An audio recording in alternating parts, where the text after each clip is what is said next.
So today I'm going to put together a little bruschetta, and have my nice tomatoes here, and I'm just going to take the centers out and start slicing them up like this.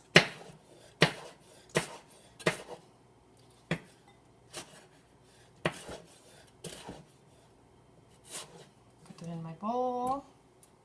And so with the bruschetta, I'm going to use some fresh garlic and some green onions and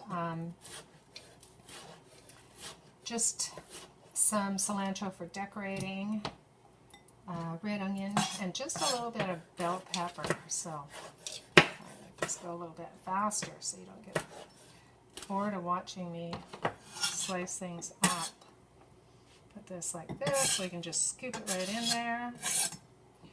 And this one here too. Okay. Helps if you have a nice sharp knife. You just want to be really careful that you don't cut yourself.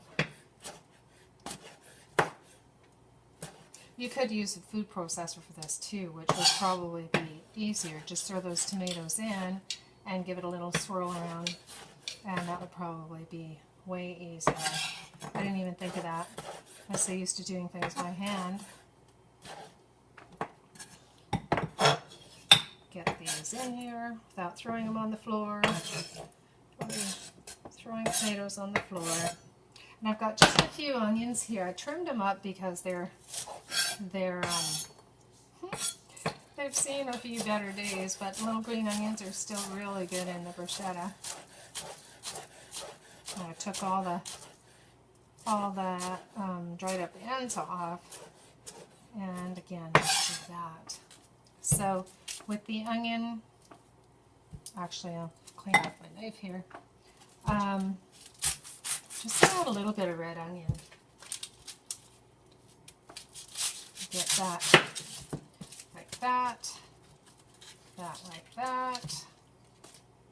And I am going to just kind of not use too much.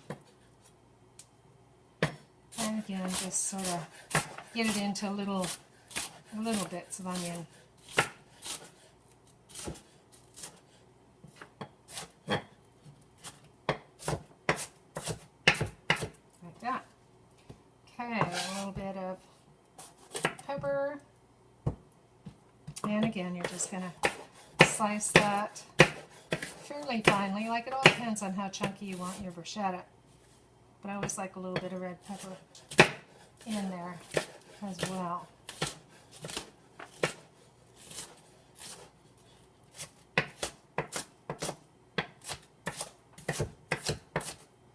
Okay, so make sure they're all bite-sized. Stick them in the bowl, and then you're just going to add your oil mixture.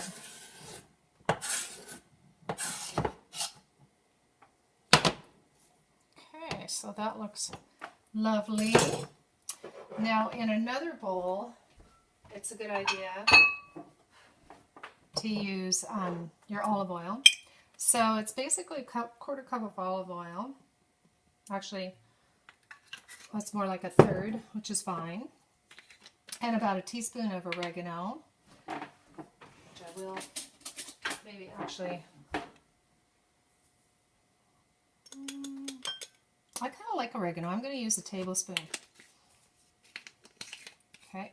A little bit of cumin. Cumin tends to be fairly strong, so I'm just going to put a few shakes in there. This is the powder. You could use fresh if you want.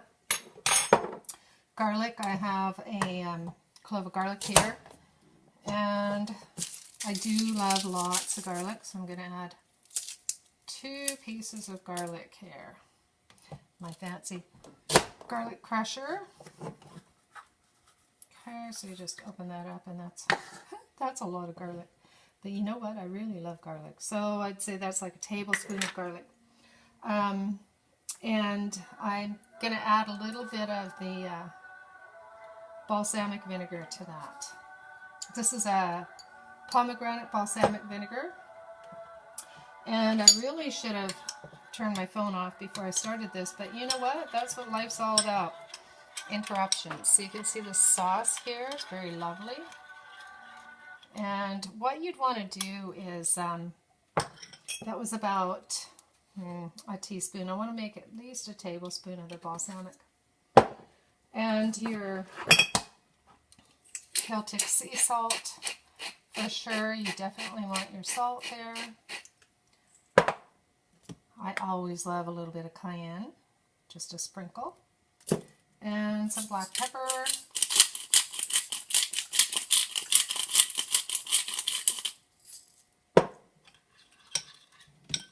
You can see that looks really good. So we're going to pour this over. And ideally you're going to want to leave this. You can see how lovely that looks. Isn't that nice? You're going to want to leave this for a few hours for the flavors to really meld together and start getting juicier and pull the all the flavors out. Okay, so you can see that's really, really quite lovely for a bruschetta. And then put it on some gluten-free crackers, and yeah, it's beautiful. If you want to, you could add some dairy-free Daiya cheese to it, and or whatever kind of dairy-free cheese that you want to use. And there you go. Perfect. Alrighty.